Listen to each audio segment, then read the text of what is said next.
That's tough to do. You have to do it though, right? But you have to do it, and you know what? You learn, and I used to love to teach that, hey, you win with grace, and you win with humility, beg your pardon, and you win with grace. So those are two things you have to remember, because sometimes you're gonna get beat.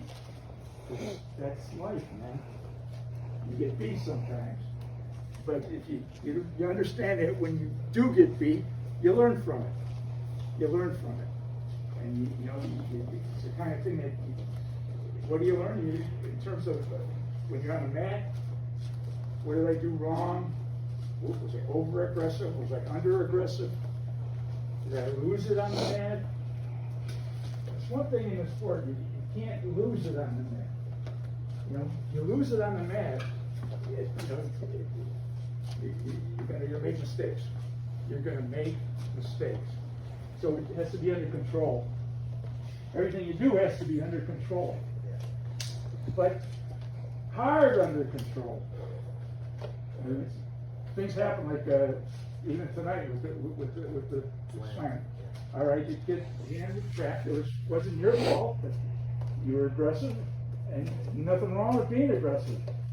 But sometimes you're over aggressive, and it kicks back on you. There's no doubt about it. And stand there. But I used to love for something to happen on the mat, and I used to tell Finney that, if I was on the mat and we're on the edge here, and especially in college, that would kind of give you a shove, and that's sometimes all I needed to get high and go out on that mat and beat the crap out of them. Because sometimes you're not ready. Things happen during the match. Things happen during the match. Again, but I would come back to the middle and under control. Take care of them there. Take care. I always told Finney, what's wrestling? Street fight with rules. It's a street fight without rules. With rules. Save the other part for the street fight. But it's true. It's true.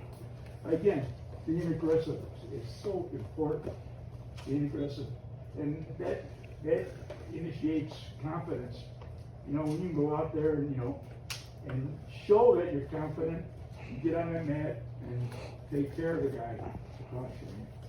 In a sense, he's your enemy, but it's not like a war, but you don't want to lose to him. And again, like I said, sometimes you do lose. I lost a couple, and it's a bad feeling. It's a bad feeling. But my losses were to 5 All-Americans, so I took that in stride. I love it. I lost a couple guys that were all MAC too, so I lost 143 in college, because we didn't wrestle much. We didn't wrestle 9 matches, 10 matches a year. And then we had the Mid-America tournament, we had a couple other tournaments in the NCAAs. So it was a different ballgame. You guys wrestled more in a year than I probably did in 3 years at Kent. And because of that, you got more experience, I went out as a junior. I never saw wrestling before that. And A lot of guys in that position here. yeah. Coming out a little bit late. Guys that are new, it's tough. It's hard but you listen to these guys, and they're going to tell you. And when they tell you something, they know what they're talking about. To get you ready. So you got to constantly improve. No matter how good you think you are, you got to constantly improve in this sport. And if you go in with that kind of a thought, I'm going to improve every